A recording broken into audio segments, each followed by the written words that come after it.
Hello, my name is Evi Vassallou and I am a radiologist in Heraklion, Greece.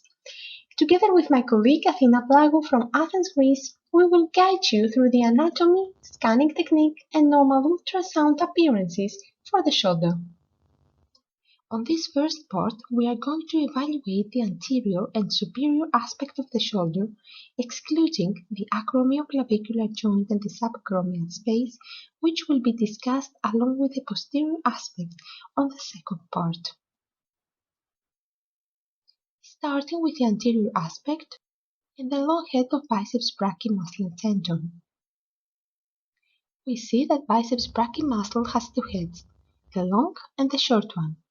These two can be distinguished according to their origin at the supraglenoid tubercle and coracoid process, respectively. Both heads merge distal to the middle third of the arm in a fusiform muscle. The tendon of coracobrachialis originates from the coracoid just medial to the tendon of the short head, and both run together as the conjoined tendon. With a more medial insertion of the coracoid process, pectoralis minor tendon can be identified. The proximal part of long head of biceps tendon is intra-articular.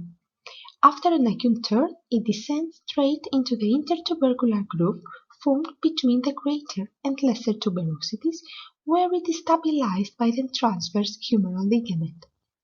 Along its course in the intertubercular groove, the biceps is surrounded by a synovial-lined sheath which communicates with the glenohumeral joint. More distally, the biceps tendon reaches its myotendinous junction, which is located at the level where the pectoralis major tendon inserts on the humeral shaft. On this fresh frozen specimen, note the intra-articular portion and the straight course of the long head of biceps within the intertubercular groove, reaching its myotendinous junction at a more distal level. On short axis scans at the level of the groove, the biceps tendon has an almost rounded cross-section surrounded by its synovial sheath shown in blue in this graph. It lies within the concave intertubercular groove, which represents an easily recognized landmark for the initial identification of the tendon. The transverse humeral ligament overlies the groove, providing stability. More distally, we can identify the biceps myotendinous junction. A helpful landmark here is the insertion of the pectoralis major tendon on the humeral shaft, with biceps located just deep to this structure. At this level, the tendon gradually decreases in size, with parallel increase in the size of the muscle. On long axis scans, the biceps is demonstrated lying on the humeral shaft, coursing from superficial to deep in the craniocaudal direction. Moving to the subscapularis muscle and tendon, this is one of the four rotator cuff muscles originating from the anterior aspect of the body of the scapula. 2 or 3 intramuscular tendons can be identified within the muscle belly. As they course laterally, they join to form the broad subscapularis tendon, which inserts onto the lesser tuberosity. Some of its superficial fibers course over the intertubercular groove, forming the transverse humeral ligament. On long axis views, the subscapularis appears as a convex-shaped tendon inserting on the lesser tuberosity. Medially, its myotendinous junction is located under the coracoid process. Lateral to its insertion on the tuberosity, the biceps tendon lies in the intertubercular groove.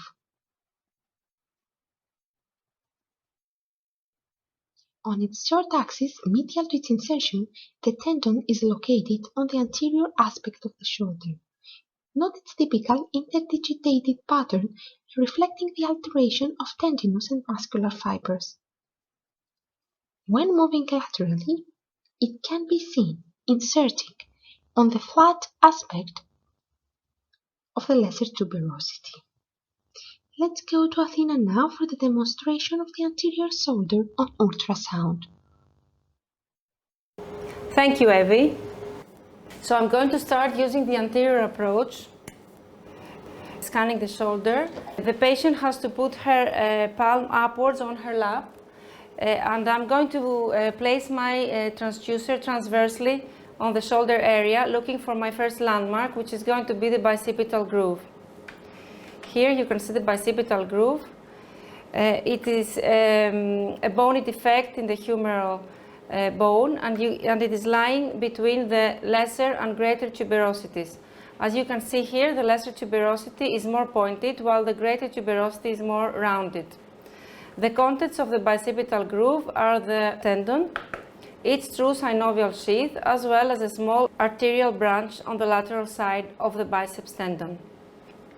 Also, you can see here this thin hyperechoic structure which represents the transverse ligament that roofs the bicipital groove. So when we start scanning the biceps tendon, we should be aware of an artifact that is very frequent in MSK imaging, and this artifact is called anisotropy.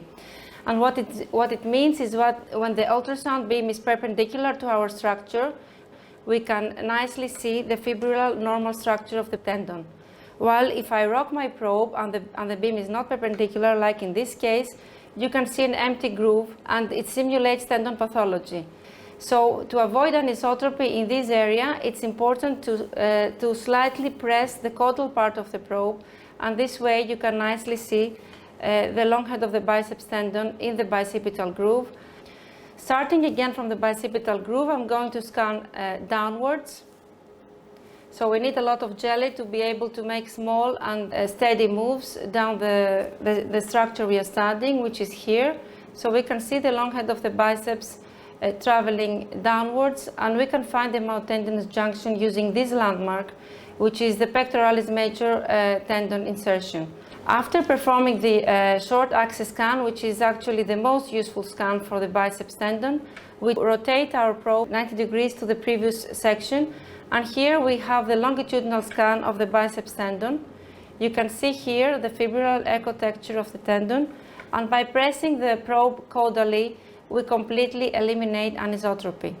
Now I'm going to show you a dynamic maneuver that we use in order to ensure that the long head of the biceps, which you can see here, does not sublux on top of the lesser tuberosity. So what we do is we ask the patient to externally rotate the arm,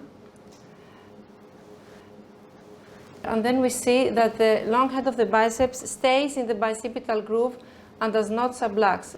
On the anterior aspect of the shoulder, we are now going to examine the subscapularis tendon, which we can see here underneath the coracoid process.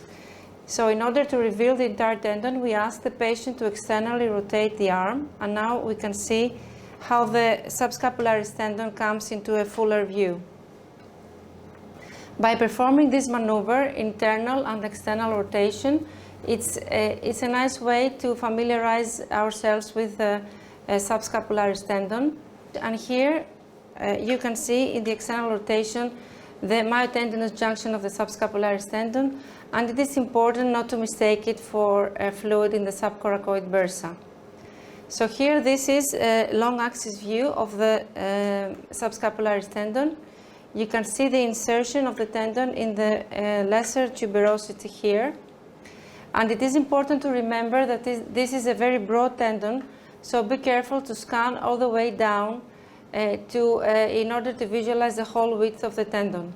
Medial to the tendon, we can see the coracoid process as a hyperechoic structure here. If I go a little caudal to the coracoid process and turn my probe cranially, I can see the different tendinous insertions on the process.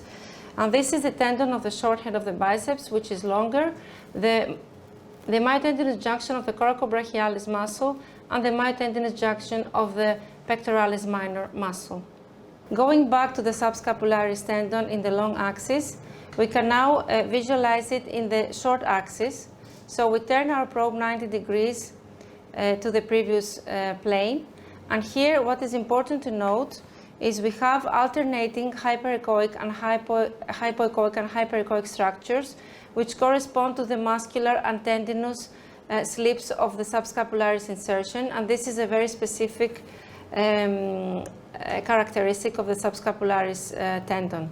Here also be careful when you are doing the short axis scan of the tendons in the rotator cuff. Remember that their superior surface is convex, following the convexity of the humeral head. Thank you, Athena. Moving now on the superior aspect and the supraspinatus muscle and tendon. The supraspinatus, another rotator cuff muscle, originates from the supraspinous fossa of the scapula and passes underneath the acromion before inserting on the greater tuberosity. The subacromial subdeltoid bursa overlies the superior aspect of the supraspinatus tendon. Its main role is to minimize the friction of the rotator cuff against the coracoacromial arch. On this fresh frozen specimen, note the supraspinatus tendon as it passes underneath the acromion to insert on the greater tuberosity. On long axis views, the supraspinatus tendon appears as a convex peak-shaped structure located superficial to the glenohumeral joint, inserting on the greater tuberosity with its wide footprint. The subacromial subdeltoid bursa lies over the tendon and myotendinous junction, extending beyond the lateral edge of the greater tuberosity. An important landmark when examining the supraspinatus tendon along its log axis is the shape of the humeral head. This slight concavity should always be identified. It represents the anatomical humeral neck, which separates the greater tuberosity laterally from the articular surface of the humeral head on the medial side. On short axis views, the tendon appears as an oval structure overlying the greater tuberosity. It is located posteriorly and slightly cranial to the long head of biceps tendon, with a lantern serving as a landmark. Usually, the interface between the supraspinatus and adjacent infraspinatus tendon on short axis scans may not be clear.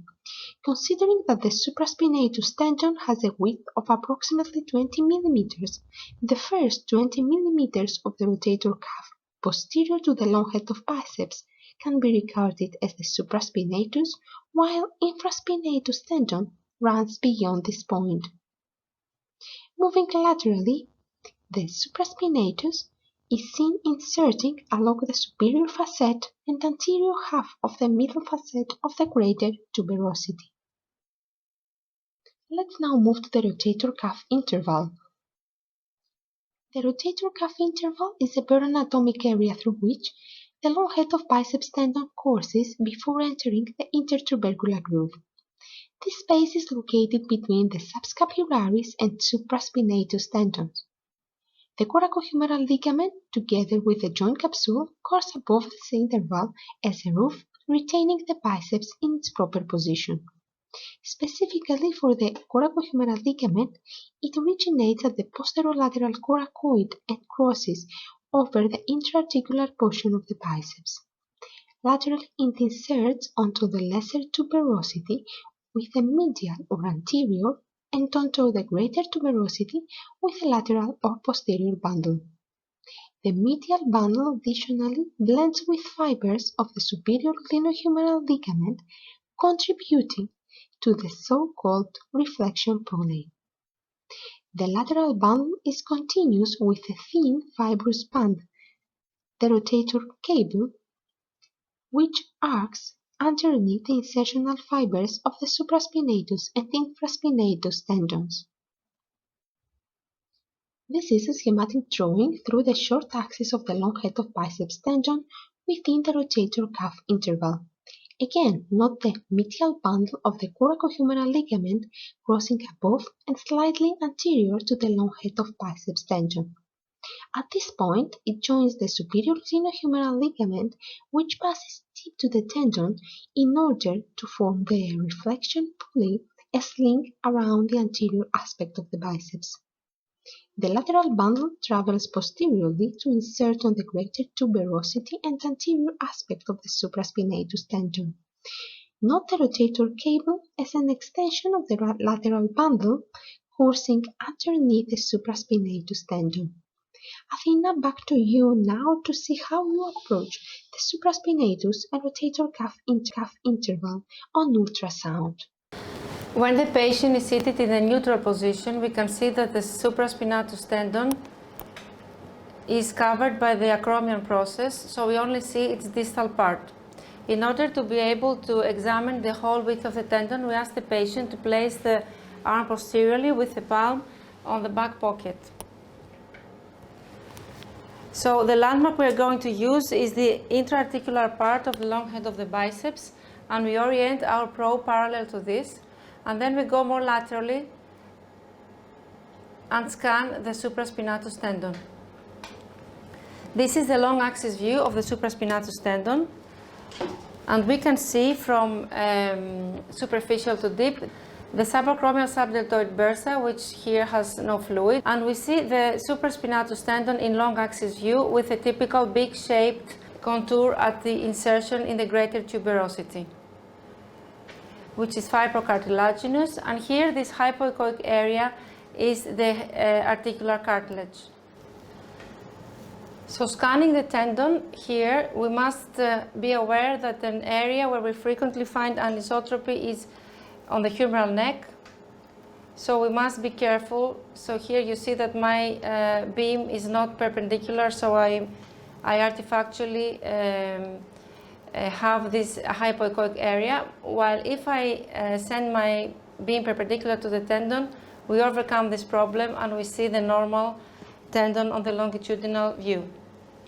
Moving from the long axis view of the supraspinatus tendon to the short axis view, we can appreciate the superior convex contour of the tendon, which follows the convexity of the humeral head.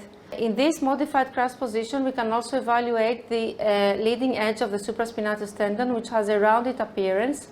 Here it is frequent to find the anterior free edge tears, and it's important to evaluate the smooth contour of the tendon.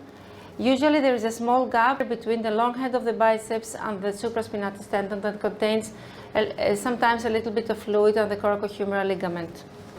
So when the patient's arm is in the modified cross position, we can see here the anterior part of the supraspinatus tendon, as well as the rotator cuff interval and the long head of the biceps tendon. This is a good plane to visualize pathology in the anterior part of the supraspinatus. If you want to evaluate the most posterior parts, it's better to ask the patient to forcefully internally rotate the arm. And here we have the cross position, where we cannot see the anterior part of the supraspinatus as it is hidden behind the acromion, but we can nicely appreciate the most posterior parts of the supraspinatus tendon. Now I'm going to move a little bit more distally to find the insertions, the facets on the greater tuberosity, and you can see here this is the superior facet, which is almost horizontal, where the supraspinatus tendon inserts. This is the middle facet, which runs oblique, and we have the infraspinatus insertion and some supraspinatus fibers superimposed. And on the vertical axis, we have the inferior facet, where the teres minor tendon inserts. Now, moving more anteriorly, we can see in this section, we can also appreciate the structures of the rotator cuff interval. We can see the superior glenohumeral ligament here and the coracohumeral ligament on top. The medial part of the coracohumeral ligament, which is here, forms a reflection pulley with the superior glenohumeral ligament, while the lateral part of the coracohumeral ligament continues forming the rotator cuff cable. To sum up, in this first part of our shoulder anatomy demo, we demonstrated the ultrasound anatomy of the biceps and subscapularis tendons using an anterior approach. We also discussed the anatomy of the supraspinatus tendon, and we demonstrated the footprints of the supraspinatus, infraspinatus, and teres minor tendons, as described in most anatomy textbooks for educational purposes. We should though bear in mind that recent studies have shown that the footprint of the supraspinatus on the greater tuberosity is much smaller than previously believed, and this area of the greater tuberosity is actually occupied by a substantial amount of the infraspinatus. In a small percentage of individuals, the supraspinatus may also even insert into the lesser tuberosity. Last, we discussed the rotator cuff interval structures that can be studied in detail using high-end equipment. I hope you enjoyed it. On behalf of Evie and myself, thank you very much for watching.